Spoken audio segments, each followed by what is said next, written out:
오늘은 빌립보서 12번째 강의로 빌립보서 3장 7절에서 9절의 본문의 말씀을 가지고 함께 은혜를 나누고자 합니다. 먼저 본문의 말씀을 제가 낭독하겠습니다.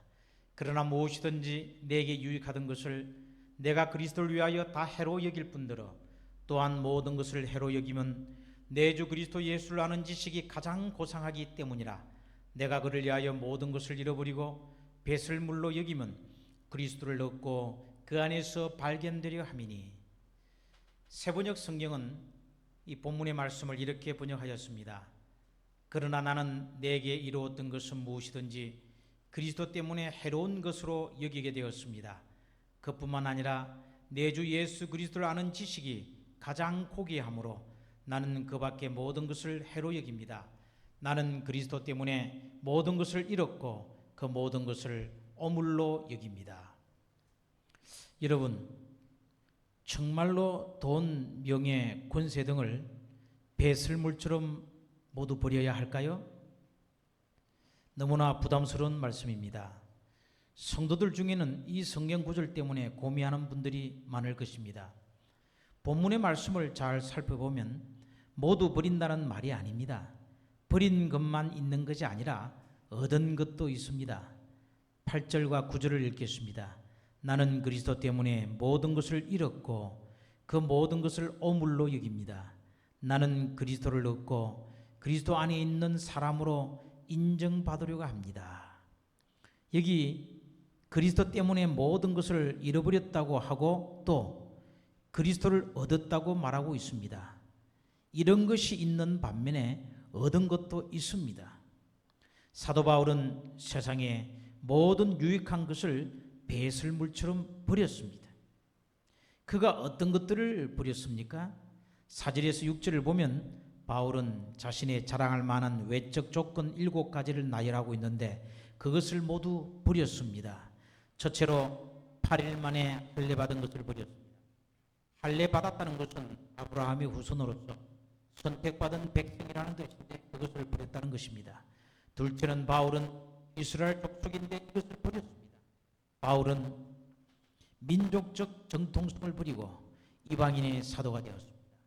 셋째는 바울은 베냐민 지파 출신인데 자신의 가문과 출신 성분을 버렸습니다.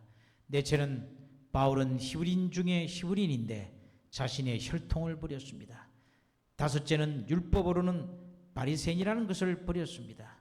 이것은 쉽게 말해 경기중학교, 경기고등학교, 서울대학교, 하버드 대학원을 나왔다는 것을 버렸다는 뜻입니다. 자신이 명문학교 출신이라는 이것을 모두 버렸다는 뜻이지요. 여섯째는 열심으로는 교회를 박해한 것을 버렸습니다. 이것은 바울이 과거에 세운 공적과 업적을 모두 버렸다는 뜻입니다. 일곱째는 율법에 어루는 흠이 없는 자라는 자부심을 버렸습니다. 이런 육체에 자랑할 만한 것들을 버린 이유가 무엇입니까? 7가지를 버리고 얻은 것이 한 가지가 있습니다. 그 한 가지가 무엇입니까? 바로 예수 그리스도입니다. 바울은 이렇게 고백하고 있습니다. 내 주 예수 그리스도를 아는 지식이 가장 고귀하므로 나는 그 밖에 모든 것을 해로 여깁니다. 나는 그리스도 때문에 모든 것을 잃었고 그 모든 것을 오물로 여깁니다. 예수 그리스도는 그분을 얻기 위해 모든 것을 버릴 정도로 가치가 있습니까? 충분히 가치가 있습니다. 그러나 예수 그리스도를 4대 성인 중 한 사람으로 알거나 2000년 전에 사셨던 분으로서 십자가에서 인간을 위해 죽으시고 부활 성천하셨다는 것 정도로 알고 있는 사람은 이 말씀이 부담스러울 수밖에 없습니다. 왜냐하면 얻는 것보다 버리는 것이 먼저이기 때문입니다. 버리면 당장 먹고 사는 문제에 희생과 고통이 수반되기 때문입니다. 반면에 얻는 것의 효과는 버리는 즉시 나에게 나타나지 않습니다. 모든 것을 버리고 얻은 예수 그리스도에 대한 가치가 지금이 아니라 미래에 나타나기 때문입니다. 마태복음 19장에 보면 한 부자 청년이 예수님께 나와 어떻게 하면 영생을 얻게 되는지 구했습니다. 예수님께서 그 부자 청년에게 말했습니다. 가서 내 소유를 팔아 가난한 자들에게 주라. 그리하면 하늘에서 보화가 내게 있으리라. 그리고 와서 나를 따르라. 그랬더니 그 부자는 재물이 많음으로 이 말씀을 듣고 근심하며 가니라고 말했습니다. 이 부자 청년은 왜 자신의 소유를 버리기를 주저했을까요? 그것은 영생은 얻고 싶었지만 영생의 대가인 희생을 지불하는 것을 원하지 않았기 때문입니다. 그런 예수님을 보면서도 그 예수가 영생을 주시는 구주이심을 몰랐기 때문입니다. 만약 그가 예수님이 누구신지, 하늘의 보화가 무엇인지 알았더라면 과연 그럴 수 있겠습니까? 부자 청년은 예수님을 지식적으로 알았지 인격적으로 몰랐기 때문에 예수님의 명령을 거절하고 떠나갔던 것입니다. 그러나 예수님을 인격적으로 아는 사람은 전혀 다릅니다.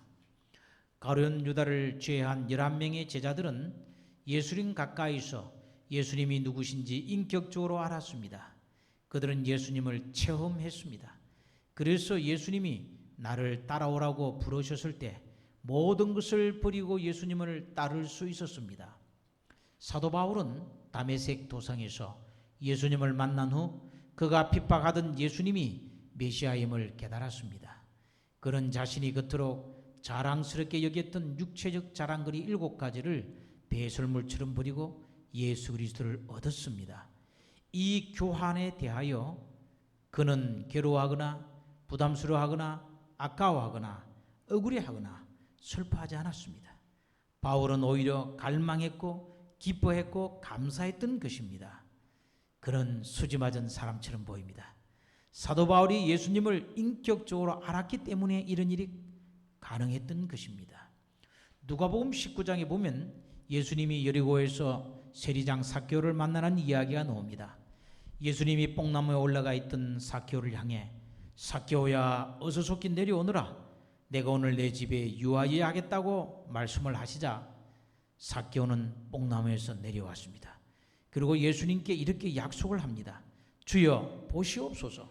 내 소유의 절반을 가난한 자들에게 주겠사오며 만일 누구 이것을 썩여 빼앗은 일이 있으면 내 갑절이나 갚겠나이다. 예수님이 자신의 이름을 부르는 순간 그리고 자기의 집에 하룻밤 묵겠다는 말씀에 삭개오는 너무나 큰 감동을 받았습니다. 그리고 예수님을 향해 마음문을 활짝 열었습니다.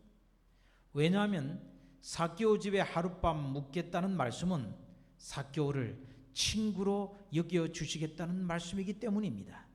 그날 삭개오는 예수님을 만났습니다. 예수님이 어떤 분이신지 인격적으로 알았기에 삭개오는 자신의 소유의 절반을 가난한 자들에게 주겠다는 놀라운 약속을 할 수 있었던 것입니다. 예수님을 어떻게 만났느냐에 따라 반응이 이렇게 달라집니다. 우리가 예수님을 믿는다면 사도 바울같이 믿어야 합니다. 우리가 진정으로 말씀을 깨닫기 원한다면 성령님께서 깨닫게 해주십니다. 우리에겐 하나님의 영이 임하여 있습니다. 3절에 보니 하나님의 영으로 예배하며 그리스도 예수 안에서 자랑하며 육신을 의지하지 않는 사람이 참으로 할례받은 사람이라고 했습니다. 자, 여러분 고린도후서 12장 1절에서 4절에 보면 사도 바울이 셋째 하늘에 이끌려갔다고 말을 합니다. 이 셋째 하늘에 이끌려가서 말할 수 없는 말을 들었다고 했습니다. 사도 바울은 하나님의 나라를 본 것입니다. 영광스러운 하나님의 나라를 보고 나니 이 세상의 것들은 모두 가치 없고 배설물처럼 여겨졌습니다. 가장 가치 있는 것은 예수 그리스도였고 예수 그리스도를 아는 지식이었습니다. 그래서 사도 바울은 이방 땅에 다니면서 복음을 전파하고 하나님의 나라가 있다는 것과 예수를 믿으면 하나님 나라에 들어간다는 것을 목숨을 걸고 전하였던 것입니다. 만약 바울이 유대인 공동체에 남아 있었다면 평생 편안하게 대접받고 살았을 것입니다. 그러나 하나님의 나라를 안 사도 바울은 유대인 공동체에 남아있을 이유가 없었습니다. 그런 유대 사회에서 대접받고 살 수 있는 모든 유익을 배설물처럼 버리고 고난의 길인 이방인 전도에 나섰던 것입니다. 그래서 동쪽 맨 끝 대한민국에 살고 있는 우리에게도 복음이 전해진 것입니다. 120년 전 우리나라에 온 선교사님들은 모두 20대 청년들이었습니다. 또 그들은 신혼이었을 때에 안락한 삶을 버리고 가난한 이 나라에 와서 복음을 전해주므로 우리가 예수 믿고 구원을 받게 된 것입니다. 그들이 그들의 유익과 편리와 안락함을 버리지 않았더라면 대한민국의 복음이 전해지지 않았을 것입니다. 우리에게도 이런 도전이 주어져 있습니다. 우리는 세상 역사 그 어느 때보다도 잘 살고 있습니다. 우리는 인류 역사상 가장 문명이 발달한 시대에 살고 있습니다. 우리의 삶은 정말 편리하고 안락합니다. 이런 환경 가운데서 살고 있는 우리에게 하나님께서 모든 것을 버리고 나를 따르라고 부르신다면 여러분 과연 주님의 명령을 따를 수 있겠습니까? 너의 가족, 너의 직장, 삶의 터전을 버리고 아프리카 오지에 가서 1년만 선교사 생활하고 오라고 우리 주께서 명령하신다면 여러분 변명과 이유 대지 않고 절겨 순종하여 갈 수 있겠습니까? 주님이 곧 오실 텐데 그때 여러분 주님 앞에 설 때 후회 없이 설 수 있겠습니까? 이 세상만 보면 답이 안 보입니다. 하나님의 나라를 보아야 합니다. 영광스러운 하나님 나라를 보고 그 나라를 얻는 것이 유일한 목적이라면 이 질문들에 대한 답이 보이는 것입니다. 사도 바울만 아니라 우리도 버려야 할 것과 얻어야 할 것이 있습니다. 이것을 바로 분별하려면 반드시 예수님을 인격적으로 만나야 합니다. 성경에 보면 예수님이 제자들에게 너희는 나를 누구라고 생각하느냐고 물었습니다. 그때 베드로가 주는 그리스도시요 살아계신 하나님의 아들이십니다 라고 대답을 했습니다.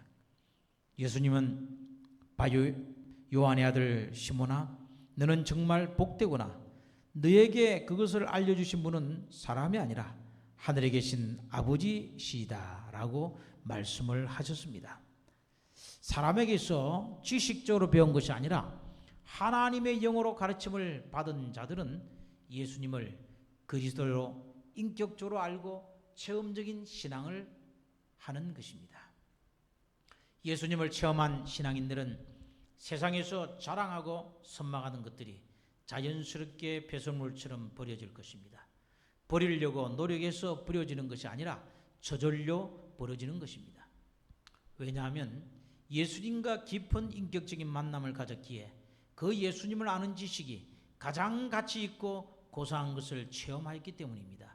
그래서 세상에 좋던 것들이 모두 배설물처럼 버려지는 것입니다. 우리가 예수님을 믿어도 예수님을 인격적으로 만나지 못하면 냉랭하고 형식적인 신앙생활을 하게 됩니다. 예수님을 잘 믿는다고 하는 사람도 예수님을 인격적으로 만나지 못하면 율법적인 삶을 살게 됩니다. 사도 바울도 예수님을 만나기 전에 율법적인 삶을 살지 않았습니까? 그러나 예수님을 인격적으로 만나고 나서는 율법적인 삶을 모두 버렸던 것입니다. 많은 그리스도인들이 예수님 없이 신앙생활을 하고 있습니다. 많은 교회가 예수님 없이 운영되고 있습니다. 여러분 그 이유가 무엇인지 아십니까? 예수님 말고 다른 것에 마음이 나누어져 있기 때문입니다. 우리가 주님과 동행하는 길에는 여러 가지 유혹들이 많습니다. 예수님을 따른다고 하면서도 유혹에 넘어가서 신앙인의 삶을 제대로 살지 못할 때가 많습니다. 열심히 교회는 다니지만은 왠지 구원의 확신과 기쁨이 없고 열매가 없습니다. 그 이유는 어디선가 유혹에 넘어가 주님을 놓쳤기 때문입니다.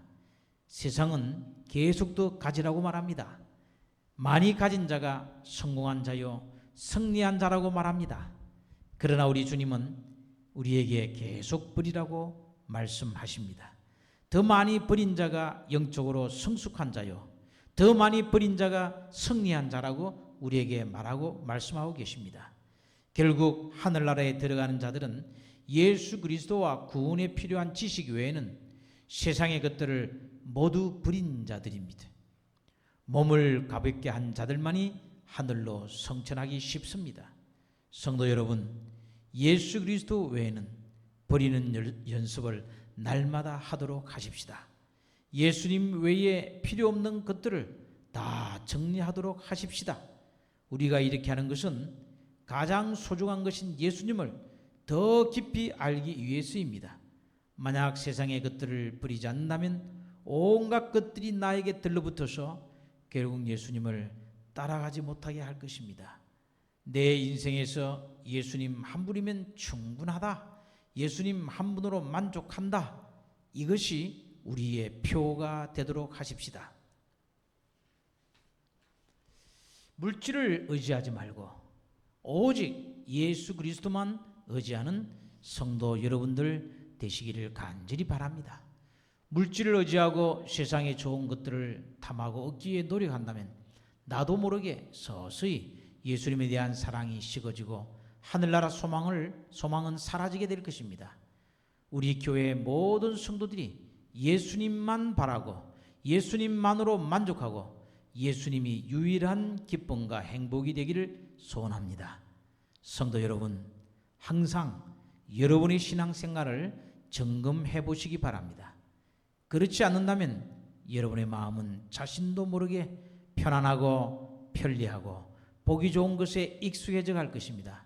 그래서 예수님을 여러분의 시야에서 놓쳐버리고 말 것입니다.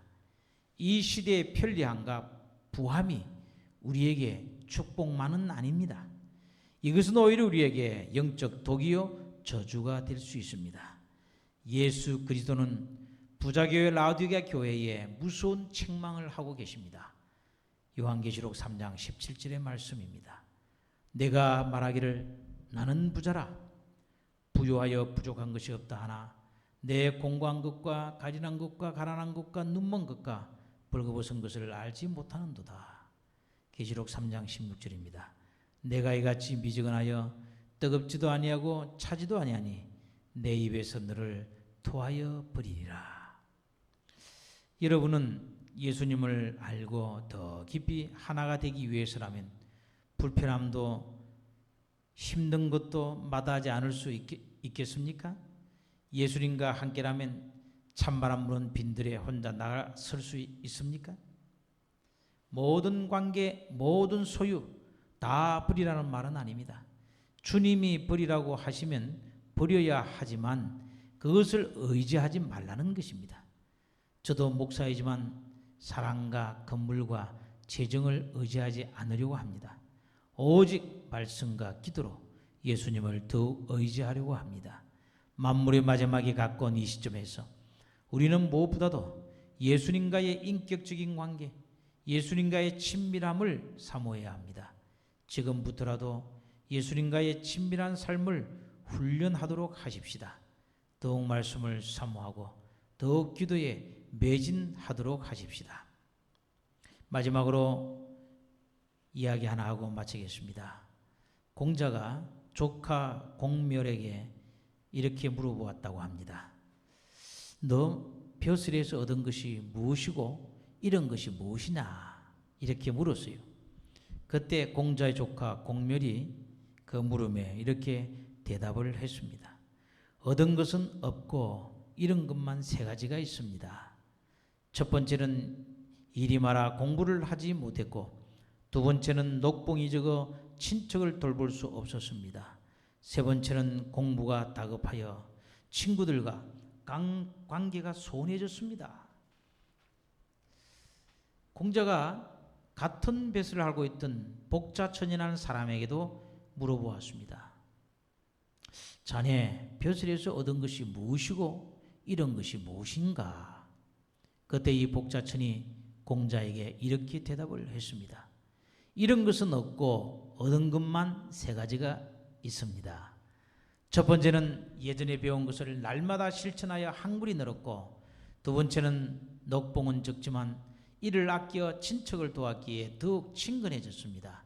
세 번째는 공부가 다급하지만 틈을 내니 친구들과 더욱 가까워졌습니다. 같은 벼슬을 하면서도 공자의 조카 공멸은 이런 것이 세 가지가 된다고 말했고, 복자천이라는 사람은 얻은 것이 세 가지가 된다고 했습니다. 이런 것을 센 공밀은 벼슬하는 것이 고달프고 얻은 것을 센 복자처럼 벼슬을 하는 것이 행복하였습니다. 같은 일을 하면서도 같은 하루를 보내면서도 어떤 사람은 불행에 빠져 생활하고 어떤 사람은 행복에 겨워 생활합니다. 불행한 사람은 이런 것을 셉니다. 이것도 잃어버렸고 저것도 잃어버렸다고 셉니다. 이런 것을 셀수록 감사함도 잃어버리게 됩니다. 이런 것을 셀수록 만족함도 잃게 됩니다. 이런 것을 세는 만큼 행복이 비워집니다. 자, 그렇다면 행복한 사람은 어떤 사람이죠? 얻은 것을 세는 사람입니다. 이것도 얻고 저것도 얻었다고 셉니다. 얻은 것을 셀수록 감사함도 얻게 됩니다. 얻은 것을 셀수록 만족감도 얻게 됩니다. 얻은 것을 세는 만큼 행복이 채워집니다. 여러분은 지금 무엇을 세고 계십니까? 예수님이 우리에게 버리라고 한 것은 잃어버리게 하기 위함이 아닙니다. 더 풍성히 얻도록 하기 위함입니다. 예수님을 믿고 나서 잃어버린 것을 세면 신앙생활이 고달프고 불행해집니다. 그러나 예수님을 믿고 나서 얻은 것을 세면, 아니 얻은 것이 없을지라도 앞으로 얻을 것을 세워 본다면 신앙생활이 즐겁고 행복할 것입니다. 다 잃어버려도 예수님 한 분이면 족하고 감사한 사람은 하나님 나라에 가까운 사람입니다. 예수님 때문에 잃어버린 것을 이 땅에서 얻지 못한다 해도 결코 손해하거나 원망하지 말고 앞으로 우리에게 주어질 영광스러운 유업을 바라보면서 예수님 한 분으로도 족하고 감사하는 성도가 되시기를 간절히 바랍니다. 그러면 천국은 그런 사람의 것이 될 것입니다. 성도 여러분, 여러분은 지금 무엇을 세고 계십니까? 여러분은 예수님 때문에 무엇을 잃어버렸습니까? 이런 것을 세고 계십니까? 지금 얻은 것을 세고 계십니까? 말씀을 마치겠습니다.